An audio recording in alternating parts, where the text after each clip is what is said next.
بسم اللہ الرحمن الرحیم۔ عزیز طلباء، آپ کے سامنے ہے اسلامیات جماعت دہون کی 2022 کے مطابق یکساں قومی نصاب 2022 کے مطابق اسلامیات کی لاہور بورڈ کی یہ نئی کتاب ہے، جس کے بارے میں ہم آج تفصیل سے جائزہ لیں گے۔ اس کے اسباق کے بارے میں مکمل آپ کو میں آگاہ کروں گی۔ اس کا پیپر پیٹرن، اس میں موجود مختصر سوالات، اس میں موجود معروضی سوالات اور اس کے ساتھ ساتھ تفصیلی جوابات کا تفصیلی جائزہ لیتے ہوئے انشاءاللہ تعالی آج ہم سبق نمبر 1 کا تفصیل سے آغاز کرتے ہیں۔ ویڈیو شروع کرنے سے پہلے آپ کو بتانا چاہوں گی، اگر آپ کو یہ میری ویڈیو پسند آتی ہے تو پلیز اسے آپ لائک کیجیے گا، میرے چینل کو سبسکرائب کیجیے گا اور بیل آئیکن کا بٹن ضرور پریس کیجیے گا۔ تو سب سے پہلے چلتے ہیں اس سبق کے پہلے فہرست کی جانب۔ یہاں پر کل طلباء ہمارے پاس کل باب اول سے لے کر اور باب ہفتم تک کل 7 چیپٹرز ہیں، جس میں سے ہم 1 بائی 1 سب کا آغاز کریں گے انشاءاللہ تعالی۔ جو پہلا باب ہے، اس میں جو ہمارا الف پارٹ ہے وہ ہے ترجمہ قرآن مجید کا۔ عزیز طلباء، باب اول جو ہے وہ قرآن مجید و حدیث نبی ترجمہ قرآن مجید کا ہے، اور یہ ایک مکمل علیحدہ سے ایک بک ہے آپ کی، جو کہ ترجمہ قرآن مجید کے نام سے آپ کے ایک علیحدہ سلیبس کے طور پر ایک نئی کتاب ہے جو اسی سال سے شامل کی گئی ہے۔ اس کے کل 50 نمبر ہیں اور ایک علیحدہ سبق ہے، ایک علیحدہ نصاب ہے، جس کے بارے میں انشاءاللہ میں آپ کو علیحدہ سے اس کے بارے میں آگاہ کروں گی ایک علیحدہ ویڈیو میں۔ آج ہم چلتے ہیں اسلامیات کی بک کے پہلے چیپٹر کی جانب، جس کا آغاز صفحہ نمبر 2 سے ہوتا ہے، اور اس سبق کا نام ہے حفاظت و تدوین حدیث دور اول۔ ٹھیک ہے، آپ کو بتایا جا رہا ہے کہ عہد نبوی میں، عہد صحابہ کرام رضی اللہ عنہ میں قرآن مجید کی حفاظت و تدوین کا کام کس طرح سے کیا گیا۔ میں سبق کا آغاز کرتی ہوں۔ دوران پڑھائی میں آپ کو کچھ اہم نکات کی جانب آپ کو تفصیل سے آگاہ کروں گی، اور ساتھ ساتھ انہیں میں انڈر لائن کرتی جاؤں گی۔ اگر آپ چاہتے ہیں کہ آپ کی تیاری بھی اور آپ کی مکمل پریپریشن بھی ساتھ ساتھ ہو جائے، تو آپ میرے ساتھ ساتھ ان تمام اہم نکات کو انڈر لائن کرتے رہیے، تاکہ ہم انہی میں سے MCQs بنانا بھی سیکھ سکیں، مختصر جوابات بھی سیکھ سکیں، اور ہم کسی ایک بھی نقطے کو نظر انداز نہ کریں جو کہ پیپر میں آ سکتا ہے۔ جی، سبق کا آغاز کرتی ہوں اس کی ریڈنگ سے۔ نبی کریم صلی اللہ علیہ وسلم کی گفتگو اور عمل کو حدیث کہا جاتا ہے۔ آپ کے فرمان کو حدیث قولی اور عمل کو حدیث فعلی کہتے ہیں۔ آپ کے سامنے کسی صحابی رضی اللہ تعالیٰ عنہ نے عمل کیا ہو اور آپ نے خاموشی اختیار فرمائی ہو تو اس کو حدیث تقریری کہتے ہیں۔ جس حدیث پہ مفہوم اللہ تعالیٰ کی طرف سے ہو لیکن الفاظ نبی کریم صلی اللہ علیہ وسلم کے ہوں تو اس کو حدیث قدسی کہا جاتا ہے۔ اب یہاں آپ کو بتایا جا رہا ہے سیکنڈ پیراگراف میں کہ دراصل احادیث مبارکہ ہیں کیا۔ احادیث مبارکہ دراصل قرآن مجید کی تفسیر اور تشریح ہیں۔ ٹھیک ہے، نبی کریم صلی اللہ علیہ وسلم کی اطاعت اور اتباع کا اللہ تعالیٰ نے خود حکم ارشاد فرمایا۔ اتباع کا مطلب ہوتا ہے ان کی پیروی کرنے کا، ان کو فالو کرنے کا اللہ تعالیٰ نے حکم ارشاد فرمایا ہے۔ نبی کریم معلم انسانیت بن کر تشریف لائے۔ معلم انسانیت کا مطلب ہوتا ہے بچوں، تمام انسانیت کے لیے ایک معلم بن کر تشریف لائے، ایک استاد بن کر تشریف لائے، اور معاملات زندگی میں احادیث مبارکہ کے بغیر ایک مسلمان کا گزارا ممکن نہیں۔ احادیث مبارکہ عبادات، معاملات اور احکامات میں بنیادی حیثیت رکھتی ہیں اور قیامت تک ان سے رہنمائی لی جاتی رہے گی۔ اسی لیے دور رسالت میں اور دور صحابہ کرام میں اس کی حفاظت پر بھرپور زور دیا گیا، اور احادیث مبارکہ کو باقاعدہ مدون کر دیا۔ مدون کا مطلب ہوتا ہے تحریر کر دیا گیا۔ تدوین حدیث سے مراد احادیث مبارکہ کو جمع کرنا ہے اور انہیں کتابی شکل دینا ہے۔ تو یہاں آپ سے کوشچن پوچھا جا سکتا ہے کہ تدوین حدیث سے کیا مراد ہے، تو آپ نے بتانا ہے کہ احادیث مبارکہ کو جمع کرنا اور انہیں کتابی شکل دینا۔ تدوین حدیث کی تفصیل درج ذیل ہے۔ نبی کریم کی احادیث مبارکہ کی جمع و تدوین کا آغاز عہد رسالت میں ہی شروع ہو گیا تھا۔ ظاہر نبی کریم کا زمانہ تھا تو انہوں نے اس کی جمع کرنے کا کام، اس کو لکھوانے کا کام اپنے زمانے میں ہی شروع کر دیا تھا۔ حدیث کی جمع و تدوین میں خود نبی کریم کے سرپرستی اور رضامندی شامل رہی ہے۔ نبی کریم خود اس بات کو پسند فرماتے تھے کہ آپ کی بات کو سنا جائے، ذہن نشین کیا جائے اور محفوظ کر لیا جائے۔ بیٹے یہ امپورٹنٹ ہے، اسے انڈر لائن کیجئے کہ نبی کریم کس بات کو پسند فرماتے تھے حدیث کے حوالے سے۔ تو یہاں 3 باتوں کا تذکرہ ہے کہ آپ کی بات کو سنا جائے، اس کے بعد ہے ذہن نشین کیا جائے، اور اس کے بعد ہے محفوظ کر لیا جائے، ٹھیک ہے۔ اسی وجہ سے آپ ٹھہر ٹھہر کر گفتگو فرماتے تاکہ سامنے والا اسے اچھی طرح سمجھ لے اور یاد کر لے۔ بعض اوقات آپ 3 مرتبہ اپنی بات دہراتے تاکہ مخاطب کے ذہن میں بیٹھ جائے۔ یہ بات ذہن میں رکھنے والی ہے، کہیں سے کوئی بھی سوال کسی بھی فارم میں آ سکتا ہے، یا آپ کو ذہن میں رکھنا ہے۔ نبی کریم حدیث کی حفاظت کرنے والوں کو ان الفاظ میں دعا بھی دیتے کہ اللہ تعالیٰ اس انسان کو خوش و خرم رکھے جس نے میری بات سنی، یاد کی اور اسے لوگوں تک پہنچایا۔ صحابہ کرام رضی اللہ تعالیٰ عنہ نبی کریم کی حدیث مبارکہ کو حفظ، تحریر اور روایت کرنے کا باقاعدہ اہتمام فرماتے تھے۔ صحابہ کرام کس طرح سے حدیث کو تدوین کیا کرتے تھے عہد رسالت میں؟ یہاں یہ امپورٹنٹ لائن ہے کہ صحابہ کرام حدیث مبارکہ کو پہلے حفظ کرتے تھے یا تحریر کرتے تھے، یا روایت کا مطلب ہوتا ہے کسی اور کے سامنے بیان کر دینا، اہتمام فرماتے تھے۔ دور رسالت میں صحابہ کرام کے پاس احادیث مبارکہ کو محفوظ کرنے کے 3 بڑے ذرائع تھے۔ رسالت کا مطلب ہے نبی کریم کے دور میں، ٹھیک ہے۔ کون سے بڑے ذرائع تھے؟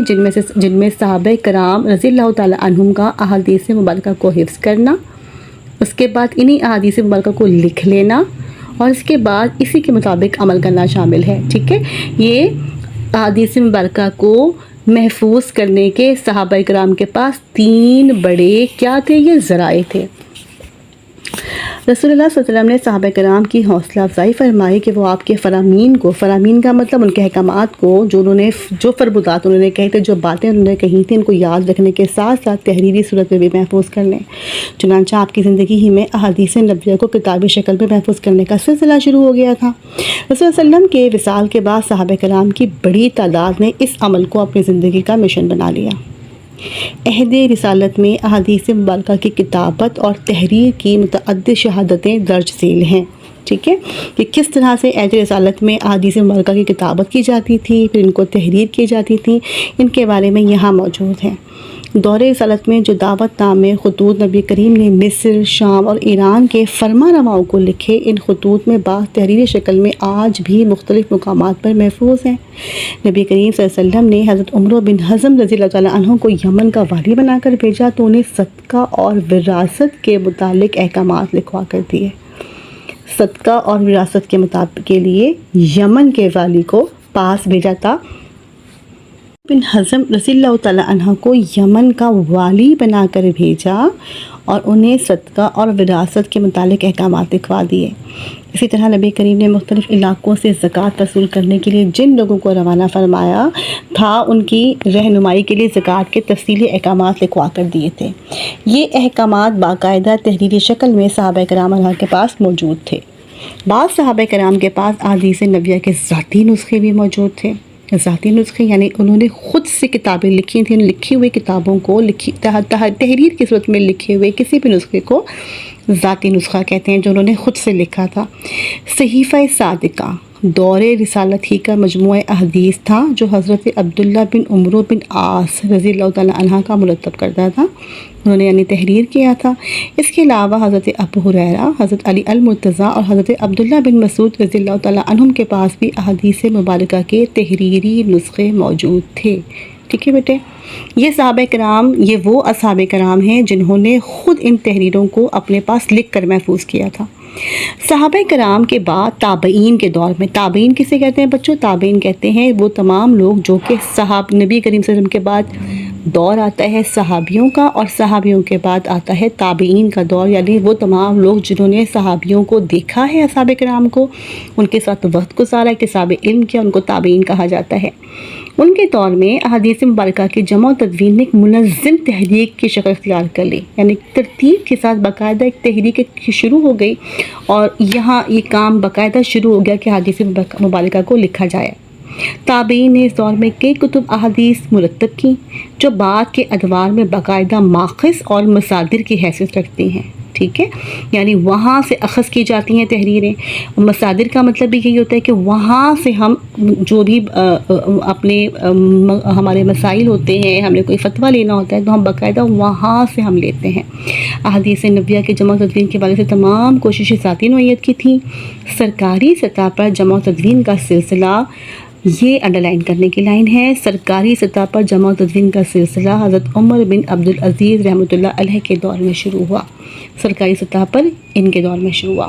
جمع و تدوین احادیث کی تحریک کو اوج کمال کا مطلب ہوتا ہے عروج پر پہنچانے کا اعزاز امام مالک اور صحا سطح کے مؤلفین کہتے ہیں جنہوں نے یہ کتابیں لکھی ہیں، ٹھیک ہے، ان کے مؤلفین کے سر ہے.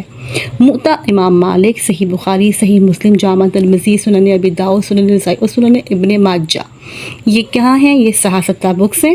اسی دور کی یادگار ہیں. یہ احادیث مبارکہ کے مستند مجموعے ہیں. حدیث نبوی کی جمع و تدوین کے ذرائع میں حفظ اور کتابت کے بعد تیسرا ذریعہ سنت نبویہ کا عملی طور پر جاری رہنا ہے.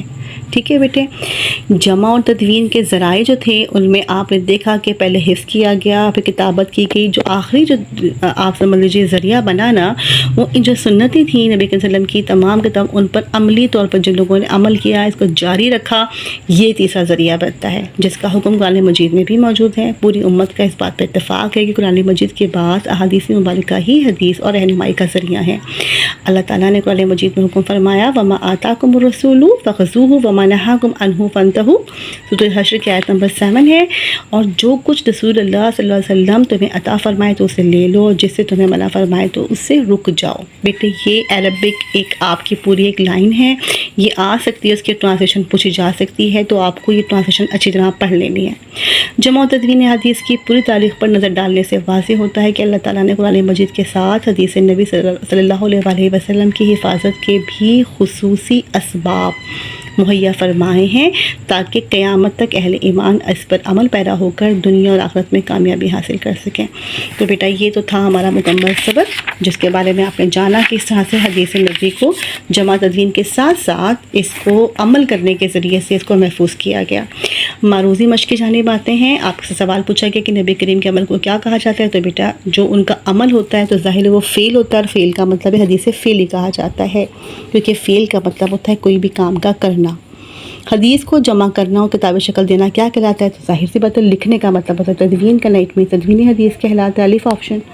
نبی کریم صلی اللہ علیہ وسلم نے حضرت عمر بن حزم کو والی بنا کر بھیجا. ہم نے بھی لکھا تھا، دیکھا تھا کہاں کا والی بنا کر بھیجا تھا، ملک یمن کا. صحافتہ میں کتنی کتابیں شامل ہیں، تو بیٹے 6 کتابیں شامل ہیں. حضرت عمر بن عبدالعزیز رحمۃ اللہ علیہ نے سرکاری سطح پر کس بات کا انتظام فرمایا تھا؟ انہوں نے سرکاری سطح پر احادیث کی جمع اور تدوین کا کام انتظام فرمایا تھا. بیٹے مختصر جوابات کی جانب بڑھنے سے پہلے میں آپ کو بتاؤں تفصیلی جواب کو میں مکمل آپ کو اپنی اگلی ویڈیو میں کروں گی، جس میں میں آپ کو صرف اور صرف جواب کی نشاندہی نہیں کروں گی، بلکہ اس کے میں آپ کی ہیڈنگز باقاعدہ ہیڈنگز پر بناؤں گی، اور اس کے بعد آپ کو بتاؤں گی کہ کون سی لائنز وہ ہیں جن کو آپ شامل کر سکتے ہیں اسی سبق میں سے. مختصر جوابات میں پہلا سوال ہے حدیث کے معنی و مفہوم بیان کیجیے. تو بیٹا اس کو دیکھیے پیج نمبر 2.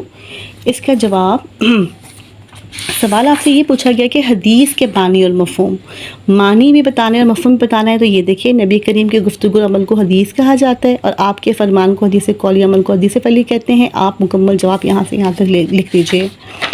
لیکن لکھنے سے پہلے یہ یاد رکھیے کہ پہلے آپ نے ایک ہیڈنگ دینی ہے. آپ نے بتانا ہے کہ حدیث کے معنی و مفہوم، پہلے آپ ہیڈنگ دیں گے، دین آپ رائٹ کریں گے آنسر. تدوین حدیث سے کیا مراد ہیں؟ جواب لکھنے سے پہلے آپ ایک ہیڈنگ دیں گے تدوین حدیث، اور دین آپ رائٹ کریں گے اس کا آنسر. مختصر جواب ہے تو آپ صرف یہ لکھ دیجیے پیج نمبر 2 کے سیکنڈ پیراگراف کی لاسٹ لائن میں دیکھیے تدوین حدیث سے مراد احادیث مبارکہ کو جمع کرنا اور انہیں کتابی شکل دینا ہے. دور نبوی میں حفاظت حدیث کے 2 ذرائع لکھیں. تو آپ نے یہ ہیڈنگ دینے کہ دور نبوی میں حفاظت حدیث کے 2 ذرائع. اس کے بعد آپ تحریر کریں گے کہ اس کو حفظ کرنا، اس کو تحریر کرنا، اور اس کے علاوہ آپ چاہیں تیسرا طریقہ لکھ سکتے ہیں کہ اس پر عمل کرنا. صحیفہ صادقہ سے کیا مراد ہے؟ اس میں آپ نے ہیڈنگ دینی ہے صحیفہ صادقہ، اور اس کا آنسر کے لیے آپ نے دیکھنا ہے پیج نمبر 3 پر۔ صحیفہ صادقہ موجود ہے آپ کے سیکنڈ لاسٹ پیراگراف کی فرسٹ لائن میں۔ صحیفہ صادقہ دور رسالت ہی کا مجموعہ حدیث تھا جو حضرت عبداللہ بن عمرو بن عاص رضی اللہ تعالیٰ عنہ کا مرتب کرتا تھا۔ دیٹس اٹ، مختصر جواب ہے، ایک لائن کا آنسر انف ہے۔ صحا ستہ میں سے کوئی 2 کتابوں کے نام لکھیں، تو آپ رائٹ کریں گے صحا ستہ کی 2 کتابوں کے نام، دین آپ رائٹ کریں گے آنسر پیج نمبر 3 پر موجود ہے لاسٹ لائن میں۔ یہاں پر ساری کتابوں کے نام موجود ہیں، ان میں سے آپ کسی بھی 2 بکس کے نام لکھ دیجئے۔ صحیح بخاری سے لے کے سنن ابن ماجہ تک کوئی بھی 2 بکس کے نام آپ ایک زیادہ کر لکھ دیجئے تو بہتر ہے، اگر کہیں آپ لوگوں سے املا کے کوئی مسٹیک ہو جاتی ہے تو نمبر آپ کا نہ کٹے۔ تو بیٹا تفصیلی جواب جاننے کے لیے اگر آپ چاہتے ہیں آپ کو میری ویڈیو سمجھ آئی ہے، پسند آئی ہے، مجھے کامنٹ ضرور کیجیے گا۔ تفصیلی جواب میں آپ کو اپنی اگلی ویڈیو میں بتاؤں گی، جس میں آپ کو ترتیب کے ساتھ ساری ہیڈنگز کے ساتھ میں اس کو صحیح جواب لکھنا سکھاؤں گی۔ بہت شکریہ، اللہ حافظ۔